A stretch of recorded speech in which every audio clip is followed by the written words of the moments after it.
The morning sun was rising gently over the city when Mama Margaret arrived at the gate of the big company. She walked slowly, her steps steady, her face calm but her eyes sharp with purpose. She greeted the security man at the gate with warmth. "Good morning, my son," she said softly. The man straightened up and returned her greeting with respect. "Good morning, Mama. First time here?" he asked kindly. "Yes," she replied. "I was asked to report here today. Please, where do I go?" He pointed at the tall, shining building inside the compound. "That is the reception, Mama. Just go through the front steps, and you will see it by the right." She nodded. "Thank you, my son. What is your name?" she asked. "Sewell," he answered proudly. "God bless your work, Sewell," she said as she walked on. The company compound was wide and filled with cars of different kinds. People were walking fast in neat suits. Some were holding coffee, some were on the phone, some carried laptops and files. Their faces looked busy and serious, but Mama Margaret paid them little attention. Her mission was bigger than herself. She was not here to be seen. She was here to watch, to listen, to learn, and to find the truth hidden in people's hearts. For many years, she had been a wealthy woman, known and respected. Her businesses stretched across cities, her companies employed hundreds, but all her wealth could not buy her son a wife who loved him for who he truly was. Too many women had looked at him and seen only his name, his car, his position, his money. They smiled with their lips, but their eyes searched for the bank account. They spoke sweet words, but their hearts were full of calculations. So she decided on a plan. She would hide herself. She would come as an ordinary cleaner. She would see the truth of people when they thought no one important was watching, and somewhere in this building she believed she would find the woman whose heart was pure enough to love her son, not for what he had, but for who he was. As she reached the front steps, two young staff were coming out, a man and a lady, both laughing as they looked at something on a phone. Mama Margaret greeted them gently. "Good morning. Please, where is the receptionist?" she asked softly. But the man wrinkled his nose and waved his hand in the air. "Ah, old woman, what is this smell? Did you bathe with mop water before coming here?" The lady laughed loudly and added, "Maybe her children abandoned her and she came here to disturb us. Old woman, where are your miserable children? Why are you even in this place?" The man smirked. "If your children loved you, you would not be here begging for work." The words cut deep.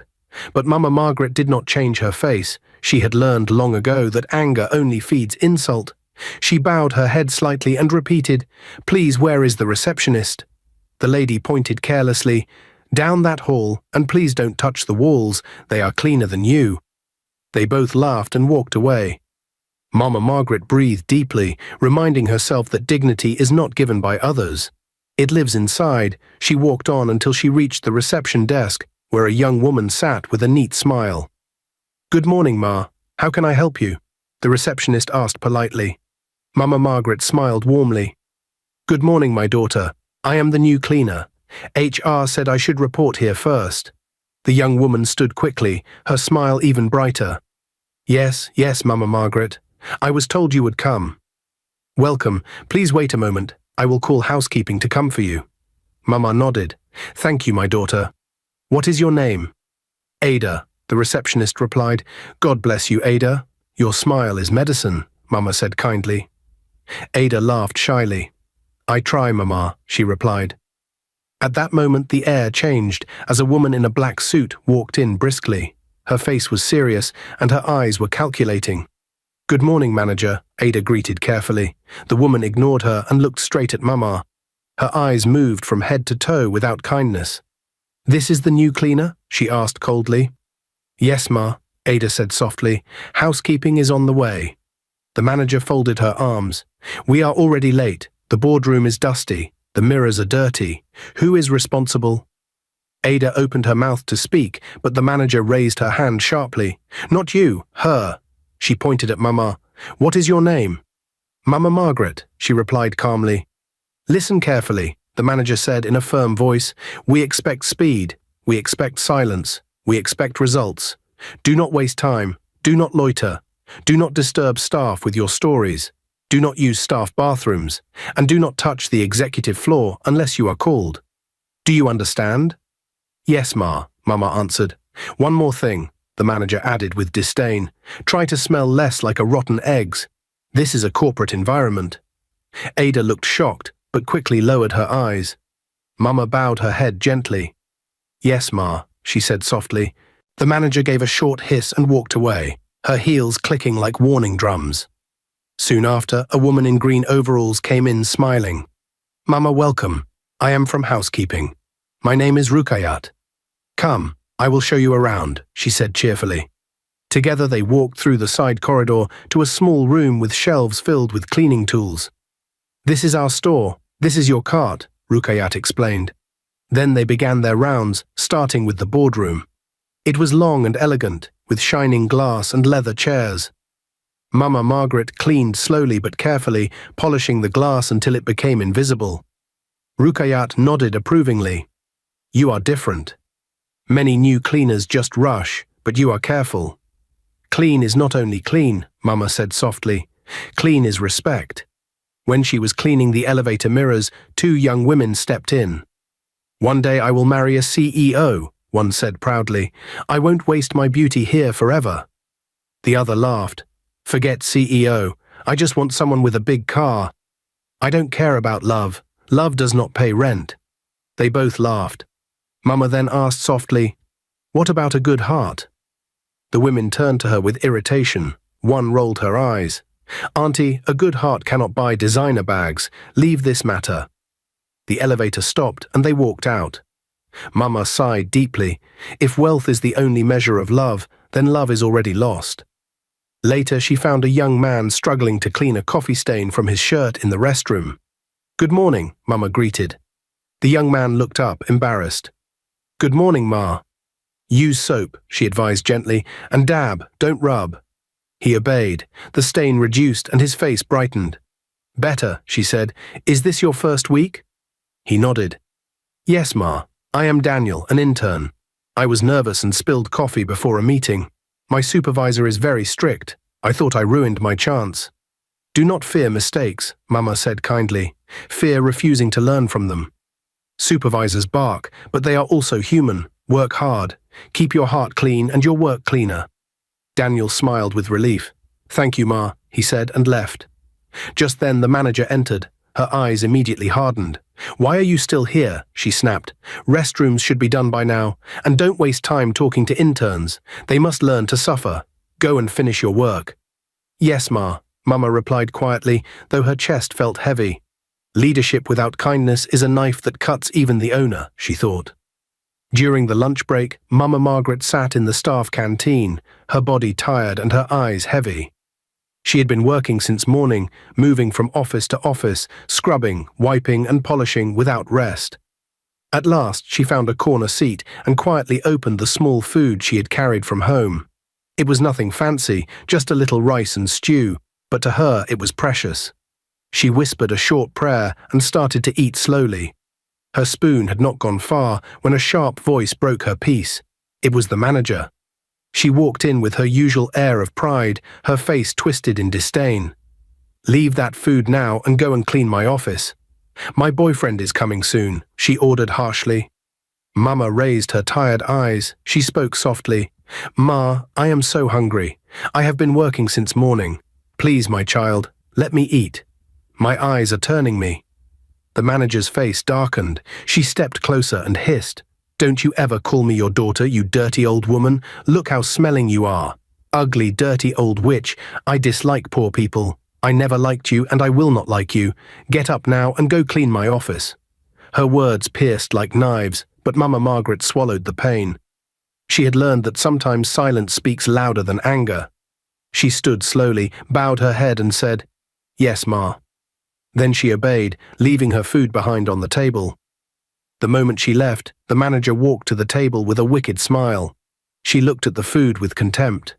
So this is what poor people eat? Dirty food, she muttered, then grabbed the plate and threw it into the trash bin.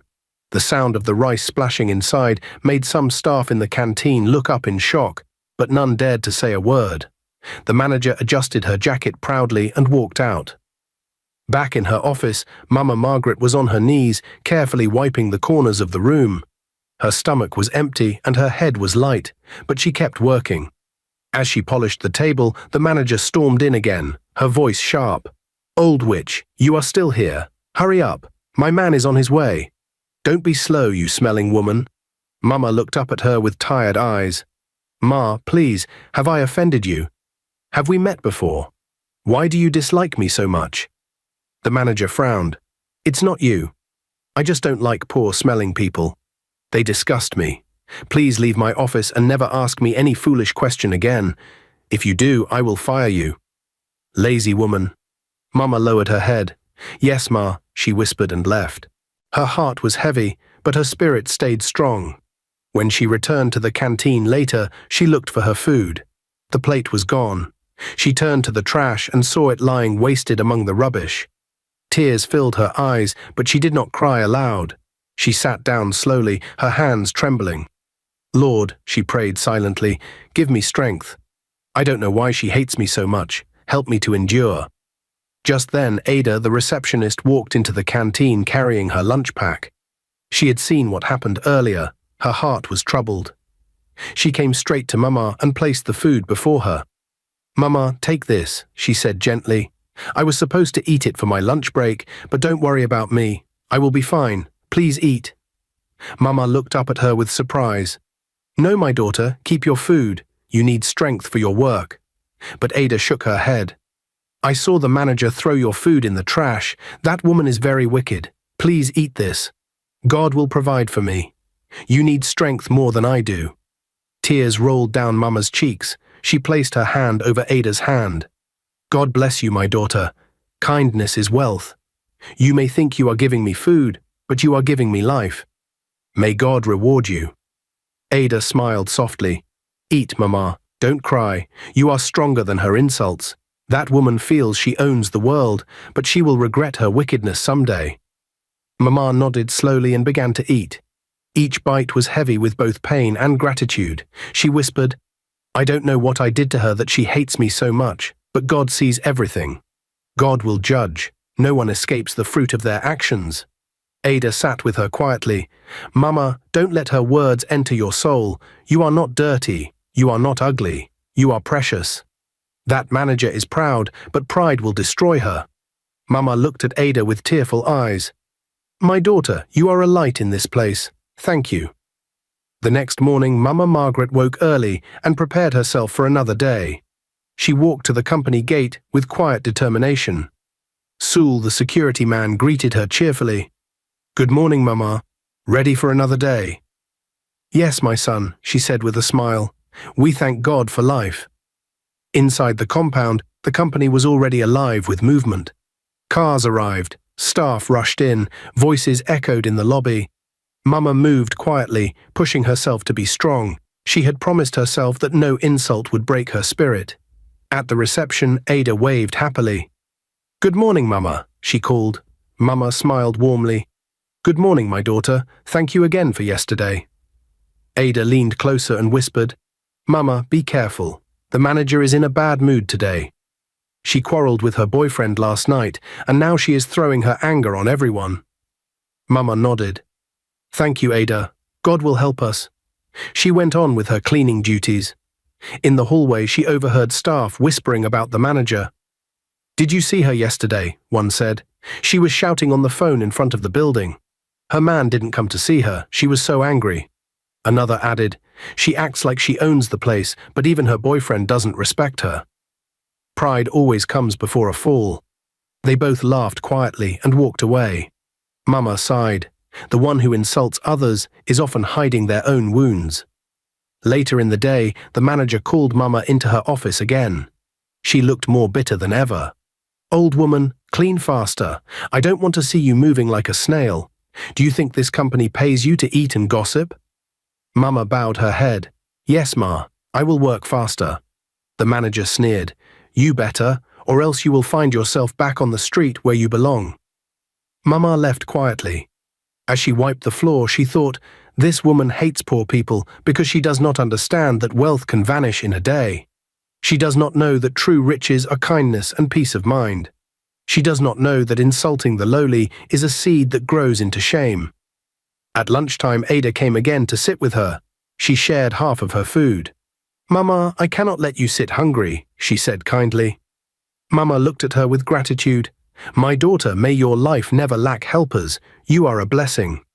As they ate together, Ada said softly, "Mama, yesterday I cried when I saw the manager throw your food away. How can a person be so wicked? What if you had fainted from hunger?" Mama shook her head gently. "My daughter, some people believe wealth makes them gods.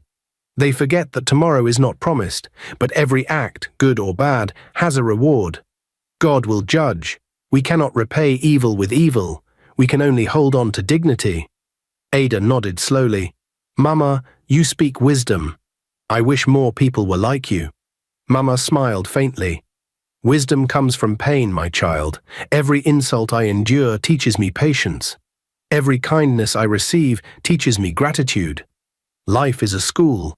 Ada's eyes softened. "Then you are the best teacher I know."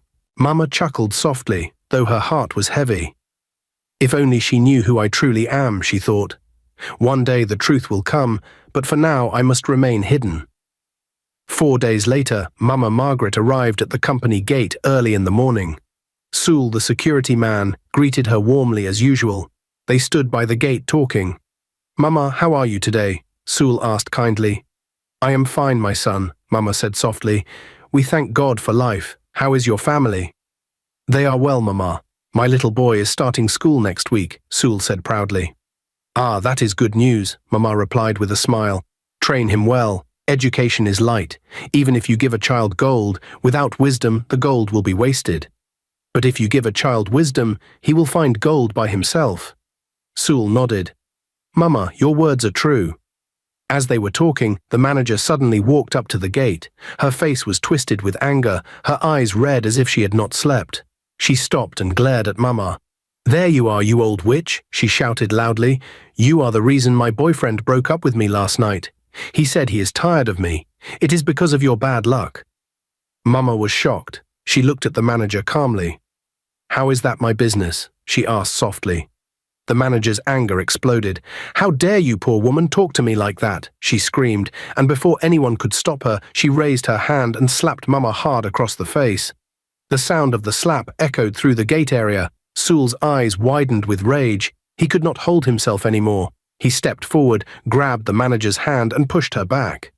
"Enough," Sewell shouted. "You cannot treat her like this. She is old enough to be your mother. You are mannerless. Wicked woman." The manager gasped in shock. "How dare you lay your hand on me? You are finished in this company," she screamed.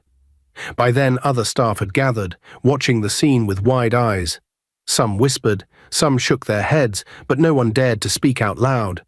The manager ran inside furiously, and within an hour a meeting was called. The HR officer and other heads of department gathered. The manager told her story with anger, painting Sewell as the villain. She claimed he attacked her without reason. Sewell tried to explain that he only reacted because she slapped Mama, but the manager denied it. "Mama is lying if she supports him," the manager shouted in the meeting. "This is my company floor, not a village square." In the end, the decision was made. Sewell was fired. When Mama heard the news, her heart sank.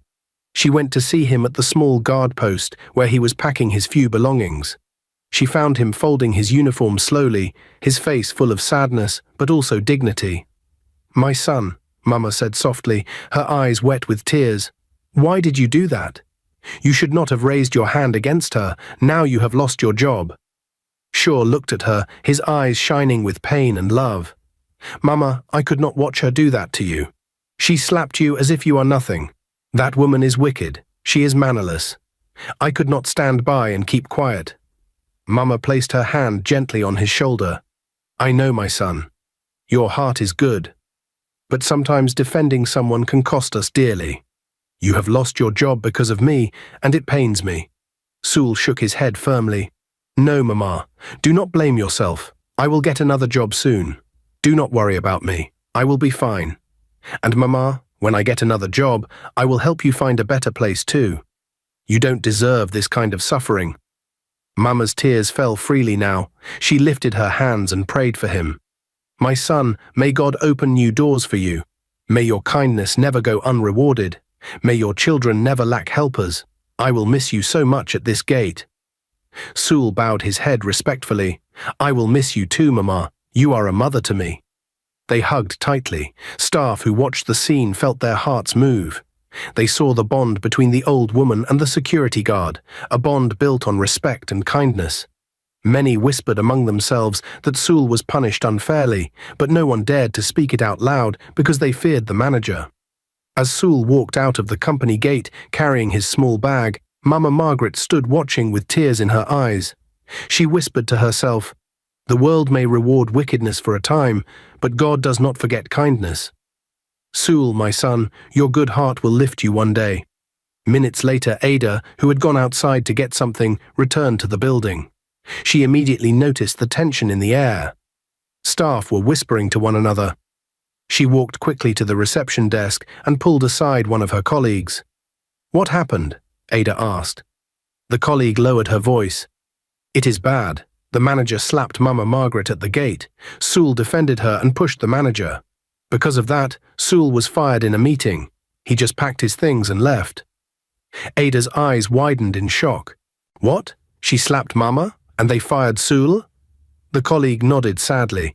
"Yes, everyone is afraid to talk. That woman has too much power." Ada's face burned with anger. She could not believe what she was hearing. She clenched her fists and marched straight to the manager's office without fear. The manager was at her desk, pretending to be busy. When Ada entered, the manager raised her head slowly and frowned. "What do you want here, receptionist? You should be at your desk." Ada's voice shook with anger. "How dare you sack Sul? And you even slapped Mama Margaret. Who do you think you are? You wicked, mannerless woman." The manager's eyes widened. "What did you just say to me?" Ada stepped closer. "Yes, you heard me clearly. You lack home training. Your mother must be so disappointed in you. You insult an old woman who did nothing to you. You waste her food. You slap her in front of everyone. And then you fire a good man who only tried to protect her. Shame on you." The manager jumped to her feet, shaking with rage. "How dare you talk to me like that, you foolish girl? I will have you sacked immediately." Ada folded her arms and raised her chin. "Fire me if you want. To hell with you and your work. You think this job is my life? Keep it. At least I will leave here with my dignity. Can you say the same about yourself? You walk around with fine clothes and pride, but inside you are empty. You are cruel. You are a disgrace." The manager's face turned red with anger. She raised her hand to slap Ada, but Ada caught her wrist mid-air and pushed it away forcefully. "Never you dare lay that filthy hand on me," Ada shouted. "If you try it, I will beat you mercilessly. You don't know who I really am. I will beat you so much that nobody in your miserable family will recognize you. Just look at you. A useless, loose woman who uses pride to cover her emptiness. You disgust me." Staff who were passing by stopped and stared through the glass walls of the office.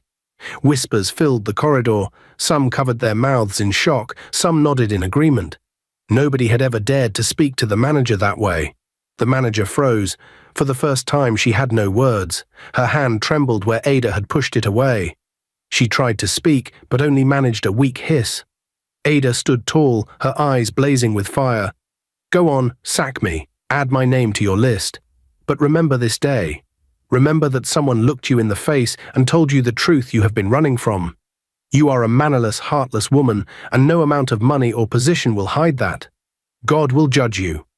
With that, Ada turned and walked out of the office, her head high. The manager stood behind her desk, still shaking with rage and humiliation. She had been insulted, challenged. She picked up her phone quickly and dialed a number. It was the direct line of the company's top boss. "Sir," she said, "I want Ada, the receptionist, fired immediately. She just insulted me in front of everyone and even stole money from my office drawer." There was silence for a moment, then the calm but firm voice of the unknown boss came through the line.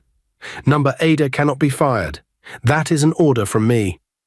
The manager gasped. "Sir, but she—" The boss continued without letting her finish.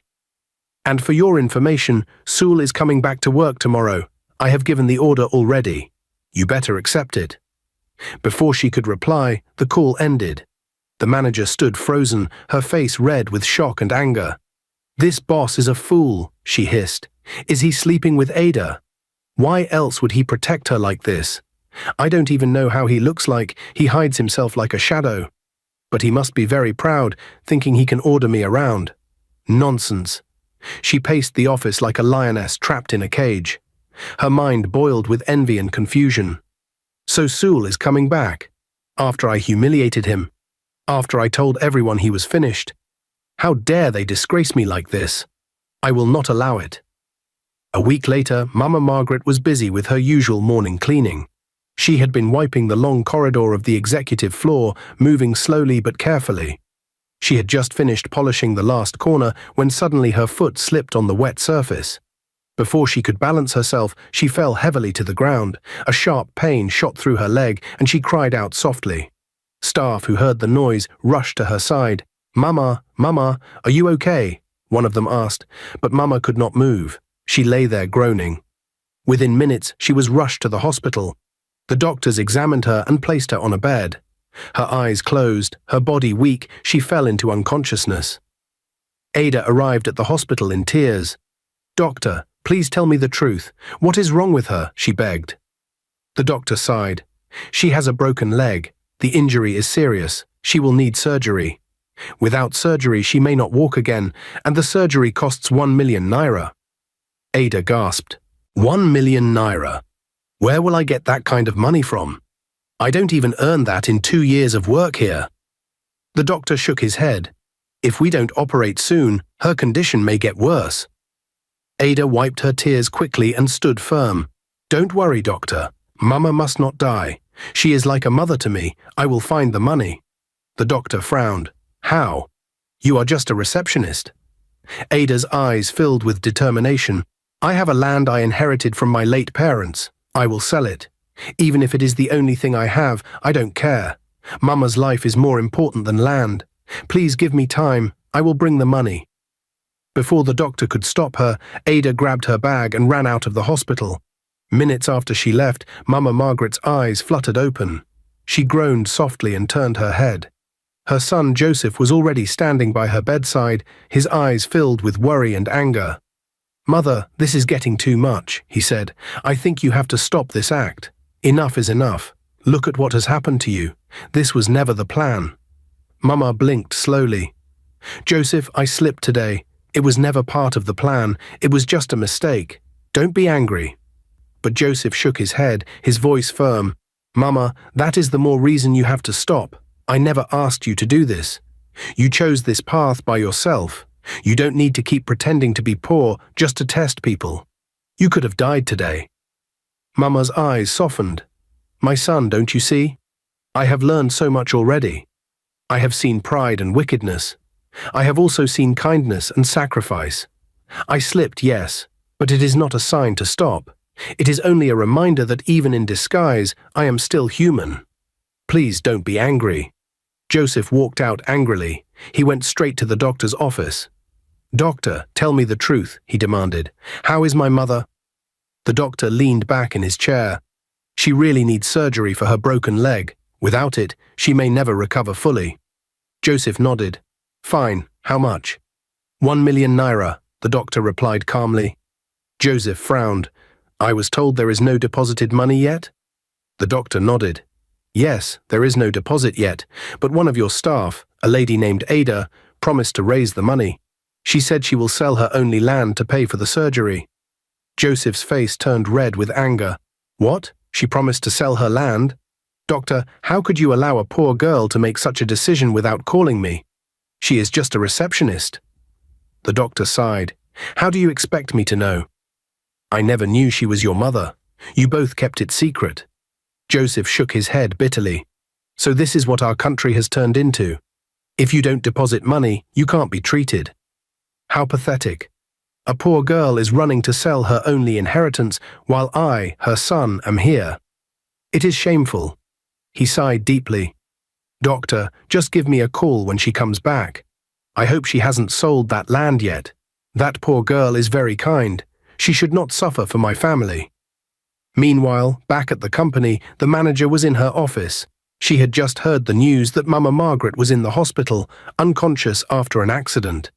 Instead of pity, her heart was filled with joy. She leaned back in her chair and smiled wickedly. "I pray that old dirty woman never makes it," she muttered. "She is so ugly and disgusting.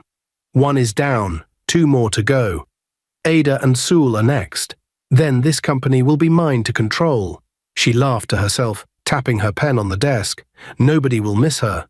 She was always in the way, smelling up the place with her poverty. Good riddance.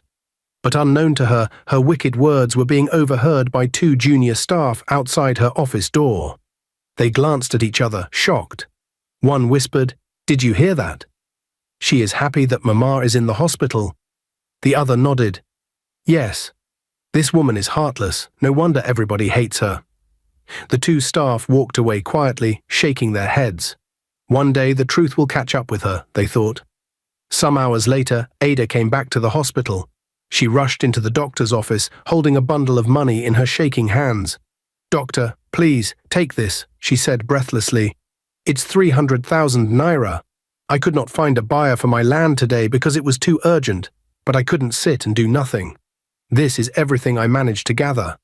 I had saved up 250,000 naira over the years, and Sewell gave me 50,000 naira from his own pocket.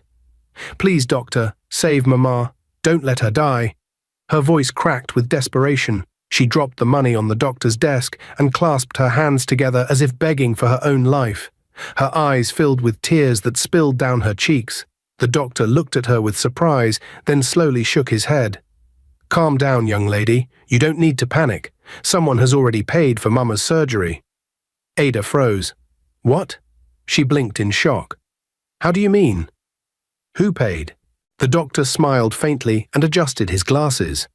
"It was anonymous. We received a full payment earlier. The operation has already been done. Mama is fine now. You spent several hours outside before coming back, so you missed it. Everything is fine. She only needs some rest." Ada's mouth fell open. She felt as if the floor had moved under her feet. She stepped closer, her voice trembling. "Doctor, please don't hide anything from me. Is Mama really okay? I can't stand it if something has happened to her. Please, tell me the truth." The doctor leaned back in his chair and gave her a reassuring smile. "Of course she is fine. The operation was successful. There is no danger. You should go home now. It's already late. Come back tomorrow morning. She will still be resting tonight." Ada wiped her tears quickly, still confused. "Doctor, are you sure? You are not just saying this to make me stop crying. Is Mama truly safe?" "Yes," the doctor said firmly. "She is safe. You don't need to worry anymore. Whoever paid for her surgery did a very good thing. Your Mama will wake up tomorrow stronger. All she needs now is rest, food, and your love. Go home, prepare her something good to eat, and come back in the morning."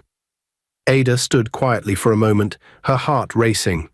She looked at the bundle of money on the table and whispered, "I can't believe this. Somebody paid for Mama? Who could it be?" The doctor smiled again, but said nothing. "Don't trouble yourself, young lady.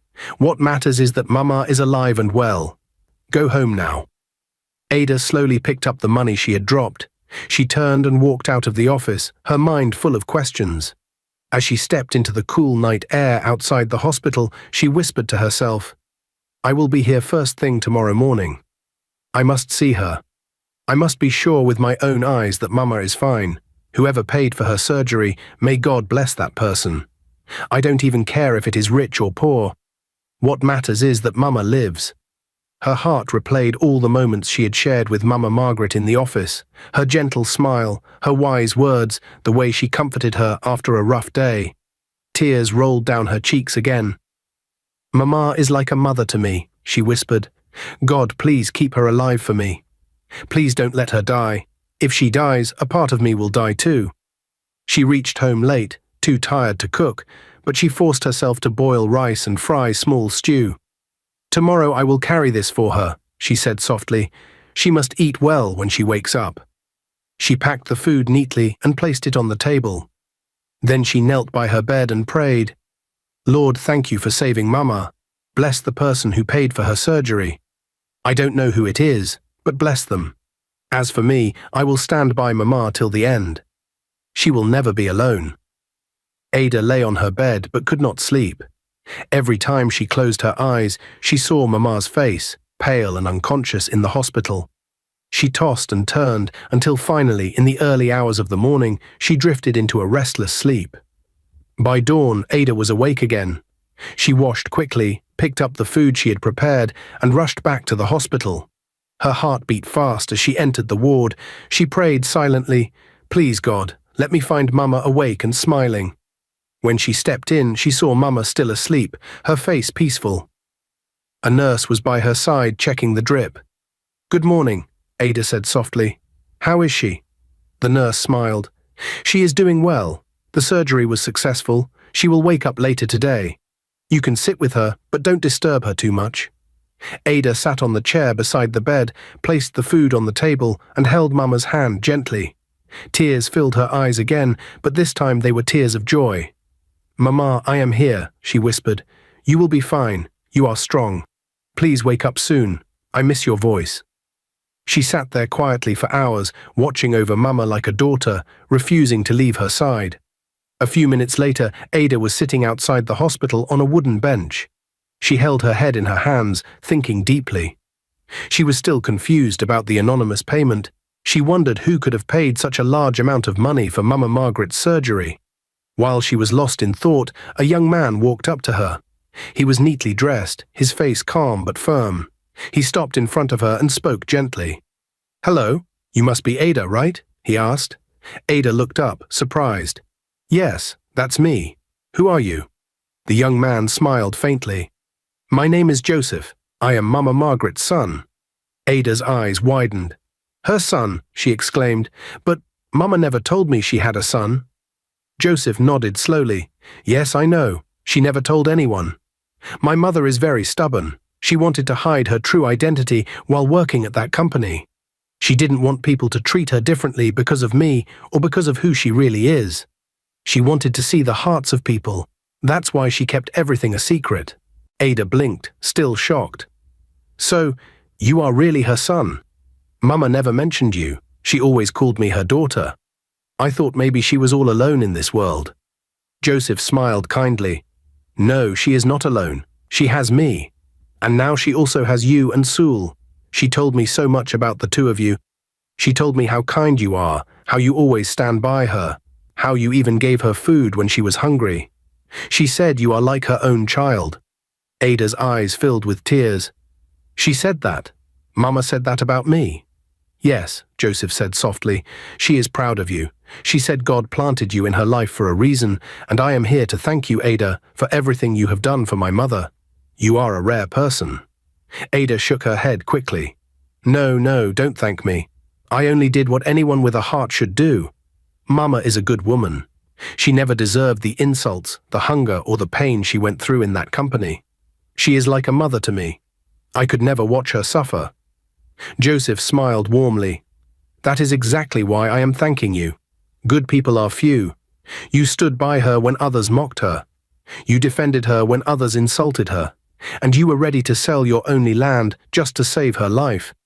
I heard everything from the doctor. I know what you were willing to sacrifice. I respect you for that." Ada wiped her tears quietly. "But doctor said somebody already paid for her surgery. Who was it?" "I don't understand."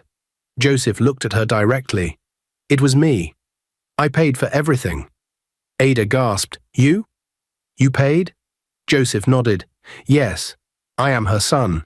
Do you think I would sit and watch my mother die? Never. I had to act quickly." Ada stared at him in shock. "Oh my God. All this time Mama had a son. And not just a son, but a son who could pay 1 million naira like it was nothing. Mama, why didn't she tell me? Why was she living like that, suffering insults, working like a poor cleaner?" Joseph sighed deeply. "Because that's the kind of woman she is. She wanted to test people. She wanted to see who would show kindness to her without knowing who she really is. She said many women chased after me because of money, but none showed true character. She believed if she disguised herself as a cleaner, she would see people's true hearts. And she was right. Through her disguise, she met people like you and Sulu. You have proven that good hearts still exist." Ada's mind was racing. "So Mama is rich?" Joseph chuckled softly. More than rich. But she doesn't like to boast. She believes wealth without humility is useless.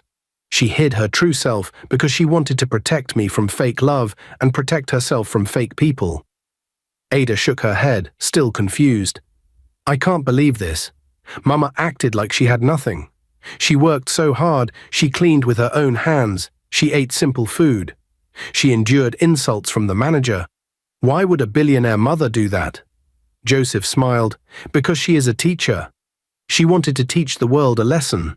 She wanted to show that dignity is not in clothes or cars or money. Dignity is in the heart. She wanted to prove that kindness shines even in the darkest places. And Ada, you have become part of that lesson. Ada's lips trembled. So all this time Mama was testing us, and I almost sold my only land for her. Joseph smiled softly. That's why I said you are rare. You didn't know who she was. You didn't care. You only cared about saving her life. That is the kind of heart my mother has been looking for. Don't worry, Ada. She will explain everything to you better when she wakes up. For now, just know this. You are very important to her. She loves you like a daughter. Ada wiped her tears again, but this time they were tears of joy. She looked at Joseph and whispered, "Thank you for telling me the truth. I was so confused. I thought I was going to lose Mama. But now I have hope again." Joseph smiled again. "Mama is strong. She will be fine. Go home now and rest. Come back tomorrow. She will wake up soon, and then you will hear the truth from her own lips." Ada looked up at him, still overwhelmed. "I will come back early tomorrow. I must see her. I must hear everything." Joseph smiled warmly. "You will. Don't worry." As Joseph walked back into the hospital, Ada whispered to herself, "So Mama has been carrying such a big secret all this time. Oh, Mama, I can't wait to hear your story." The next morning, Ada woke up very early. She hardly slept during the night because her mind was on Mama Margaret. She prepared food carefully and carried it with her. She went to the junction to meet Sul because they had planned to go to the hospital together. But Sula delayed. His bike broke down, and by the time he reached her, a lot of time had already passed. When they arrived at the hospital, Ada rushed inside with Sul following closely. She went straight to the nurse's desk. "Please, where is Mama Margaret? I am here to see her," she said anxiously. The nurse looked at her with calm eyes. "Oh, Mama has been discharged." Ada's mouth fell open. "Discharged? Just like that? Without telling us?" At that moment the doctor came out of his office and saw them. He smiled gently. "You both are here to see Mama?" "Yes, doctor," Ada said quickly. "How come Mama has been discharged?" "I was here yesterday. You told me to come back today. I brought her food. How could she just go like that without even waiting for us?" The doctor smiled. "Relax, young lady. Don't be upset. Your Mama is fine. She is safe. Her son Joseph took her home early this morning. He left a message for you." Ada blinked in confusion. "Message? What message?" The doctor took out a small envelope from his desk and handed it to her. "This is the address to their house. Joseph said both you and Sul should come over anytime you feel like. They want to see you." Ada took the paper slowly. "Mama? Left already? Just like that?" "Yes," the doctor said gently. "Don't worry. She is in good hands now. Go and visit her at home. She is resting." Ada then walked out with Sule. As soon as they reached outside, Ada stopped and faced Sule. Her eyes flashed with anger. "Sul, this is your fault. We were supposed to be here on time. I waited for you at the junction for hours. You delayed me. Now Mama has gone, and we missed her." Sul lowered his head. "Ada, I am sorry, truly sorry. The bike I entered broke down on the road. I tried to come fast, but it was not my fault." Ada shook her head, still angry. "Because of that, we missed our chance. I wanted to see Mama's face when she woke up. I wanted her to taste the food I cooked. Now she has gone home without us. I feel so hurt." Sul touched her arm gently. "Ada, don't worry. At least we now have her address. We will go and see her." Ada sighed heavily. "Let's just go home. We can go to Mama's house tomorrow." But Sul shook his head firmly. "No, Ada, let's go now. We don't need to wait until tomorrow. We don't even know what may happen tomorrow. Mama is alive now. She is resting now. Let's go and see her today." Ada hesitated for a moment, then finally nodded. "Fine, let's go now." They entered a bus and began the journey. The address led them out of the city into a quieter area filled with big houses and tall gates. Ada looked out of the window and grew more and more nervous. Finally, they reached the address. When they stepped down from the bus and looked ahead, both of them froze in shock. Before them stood a mansion so big and beautiful that their mouths opened in disbelief. The compound was wide, there were fountains spraying water in the garden, and 2 luxury cars were parked neatly in front. The gate itself was taller than most houses they had ever seen. Ada whispered, "Joseph said they were rich, but I never thought they were super heavily wealthy. This is beyond rich. This is something else." Sewell rubbed his eyes as if he was dreaming. "I have never seen this kind of house in my entire life except on television. My God, this place looks like a palace." He shook his head in disbelief. "How I wish they can employ me as a security man here. I will be so happy. Just to guard this gate alone, I will feel like I am guarding a whole kingdom." Ada turned to him with a small smile. "Sewell, are you not tired of being a security man? Haven't you suffered enough? Don't you dream of something bigger for yourself?" Sewell chuckled sadly. "Ada, suffering has been my middle name. I don't complain anymore. If I can get a job here, even as a gateman, I will be proud. At least here I will be treated with respect, not like that wicked manager who insulted me every day." Ada sighed and looked at the mansion again. "Still, I want more for you, Sewell. You have a good heart. You deserve more than standing at a gate." Sewell smiled faintly. "Thank you, Ada, but let's not talk about me now. Let's go and see Mama. I can't wait to see her face when she sees us standing here." After a few minutes, a guard opened the gate for them and led them inside. Their hearts beat fast as they walked through the compound, past the fountains and gardens, until they reached the grand front door. Inside, the mansion was even more breathtaking. The floors were marble, the ceilings high, and chandeliers sparkled like diamonds above them. Ada felt her knees grow weak. She turned to Sewell and whispered, "So this is who Mama really is. She has been living among us, pretending to be poor, while all this was waiting for her here." Sewell shook his head in amazement. "This is not a house. This is a paradise." Just then, Mama Margaret appeared at the top of the stairs, walking slowly but with a smile. Her leg was still bandaged, but she looked strong and full of joy. "My children," she said, her voice full of emotion. "You came." Ada and Sewell ran forward and knelt before her, tears filling their eyes. Ada held her hands tightly. "Mama, you should have told me who you really are. I thought you were all alone in this world." Mama Margaret touched her face gently. "My daughter, I hid the truth because I wanted to see people's hearts. Many smiled at me when they thought I had nothing to offer. Many insulted me because they thought I was poor. But you, Ada, and you, Sewell, you both showed me love without knowing who I was. And for that, I will never forget you." Joseph walked down the stairs to join them. He smiled warmly at Sewell and placed a big white envelope in his hands. "Sewell," he said firmly, "for your kindness, your courage, and your loyalty to my mother, here is your reward. Inside this envelope is a check worth enough money to start any business you want. No more standing at gates. It's time for you to build your own future." Sewell's hands shook as he opened the envelope. His eyes widened when he saw the huge check.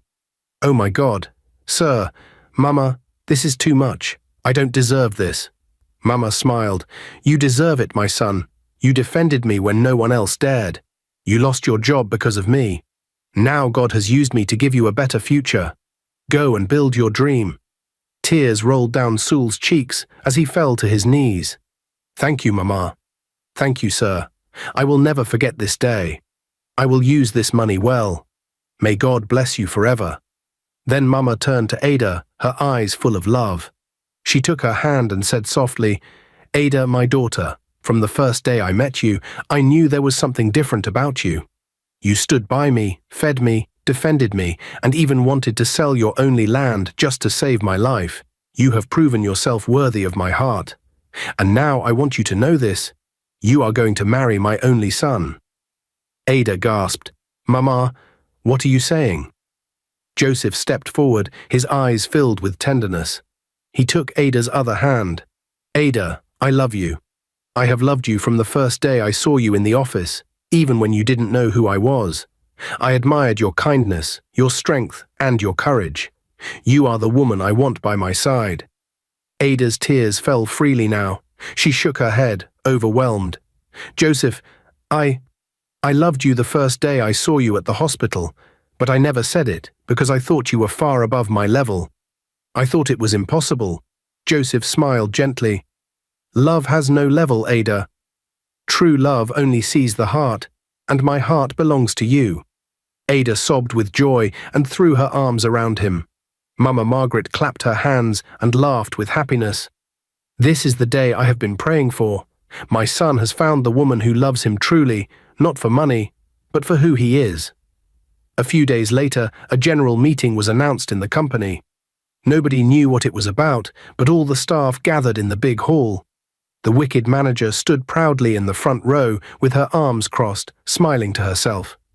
"Maybe they want to promote me," she whispered to one of her friends. "After all, I am the best here."